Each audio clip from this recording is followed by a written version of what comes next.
Om Bhadram Karnebhi Sinuyam Deva Bhadram Pashe Makshabhiryajatra Sthirairangai Stushtvagum Sastanubhi Vyashema Devahitayadayuhu Swasti na Indro Vridhasrava Swasti na Pusha Vishwaveda Om Shanti Shanti Shanti. Today we will have a standalone class on the Upanishads, specifically on one of the Upanishads known as the Mundaka Upanishad. As the very name will tell you, this Mundaka tells you that this was prevalent among those who would do a mundana, that is, the ascetics. Any religion whatsoever have three dimensions. Firstly, there is the philosophical part to it. Secondly, you have the rituals. And thirdly, are the mythology. The philosophical part gives the depth to a religion, while the rituals help ordinary men and women concentrate on religion, have a faith or devotion towards a particular religion. Mythology, on the other hand, are like explanations, are elaborations of particular religious tenets. They give examples whereby ethics, religion are really set into practice. So, in the Hindu scriptures, Upanishads are termed to be one of the pillars. They are said to be the Shruti Prasthana. All of us have heard the word Shruti. What is heard? Srudhatu is a Shruti. The oral tradition carried the teachings of the Vedas down the generations. So, in the huge body of Shruti or Veda, by which name Shruti is really meant, the part of the Veda is the Vedanta, alternately known as the Upanishads. So to elaborate, the Vedas, a big body of literature, has only a part in the Vedanta, or the Upanishads. The Upanishads are many in number. We would, since this would be a standalone class, we would confine ourselves to Mundaka Upanishad. Why should the Mundaka be taken up? Swami Vivekananda has said that Mundaka Upanishad is one of the most poetic of the Upanishads. Upanishads convey the fact of God being immutable, indescribable, beyond the senses, Brahman. Well, all these are difficult to perceive. So when there is poetry, when there is imagery, the philosophical premise is more easy to understand.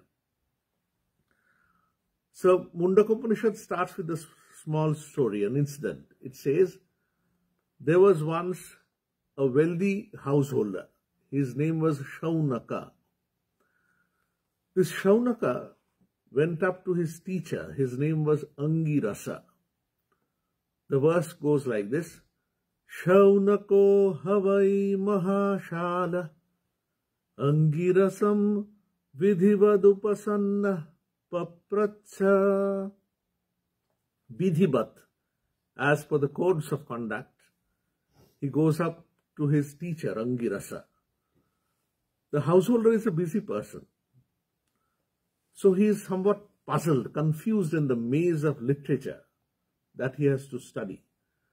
So he entreats upon his teacher Angirasa, Kasminno bhagavo vigyate sarvamidam Vijñātam bhavatiti. He says, see teacher, there is such a huge body of literature. I am somewhat puzzled. I find myself to be incapable of covering all of them. Can you give me a made easy? Can you suggest a smaller way of mastering all these texts of philosophy? So this answer of Angirasa, the teacher, is significant. He clubs together all the available vidyas at the time, branches of knowledge, firstly into one category. In this category are all the printed Vedas even, that is the text of the Vedas. He says, you see, Rigvedo Yajurveda Samavedo Atharva Vedaha. So, leaving aside the nuances of Sanskrit, it says actually, first gives the list of 4 Vedas as we know, right? Rigveda, Yajurveda, Samaveda, Atharva Veda. Then he says that besides this, you have the Vyakarana, grammar. You have the etymology, Nirukta. You have the Chandas, rhyme. Hence, there is a huge body of branches of knowledge that can be mastered. Then he ensures Shaunaka, the householder, who has come with an entreaty to his teacher. He says, however, all these belong really to the lower category of knowledge. Why? The teacher explains, the higher category is that by which the immutable, the Brahman, the Ishvara is known. Well, immutable is a way of describing Brahman. What cannot be broken up into parts is immutable. And what is cannot be described in words, avang manasa gocharam. Vak are words, manas is the mind. Gochara is capable. Agochara is incapable. Incapable of whom? Of the mind, manas, and the vak, the speech. So that which cannot be explained by the words or the mind, that is beyond the capacity of the words and the mind, is Brahman or Ishvara. In this way, a hint of the Advaita Vedanta, you get it there. It isn't describing any rituals. It is not confining itself to any particular form of God. So in this sense, Advaita Vedanta, this absolute form of religion, can include the different varieties of religion, because most of the Hindu religion and other religions as well belong to what is known as dualism. Dualism is when the subject and the object are different, dual. So when Ishvara, Bhagavan, is prayed to on the altar, he is sitting there in the photo, in an image, in a symbol, and you as the supplicant stand differently, then there's dualism.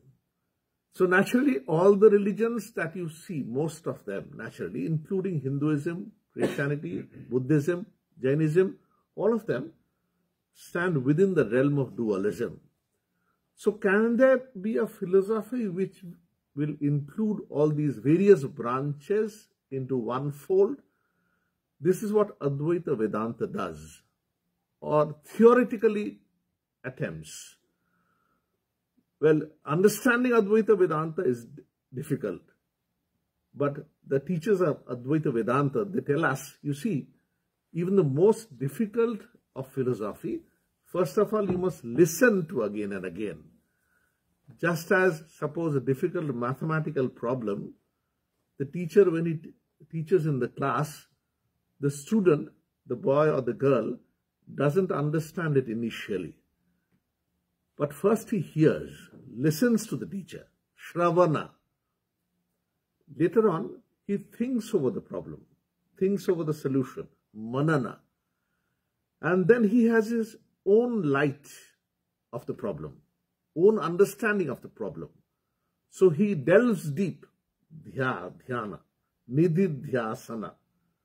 So to understand a problem, words are not enough. You must take your mind alone, mind to deeper realms, where you can think beyond the printed words. So when you say avang manasa gocharam, it means that only printed words are not enough.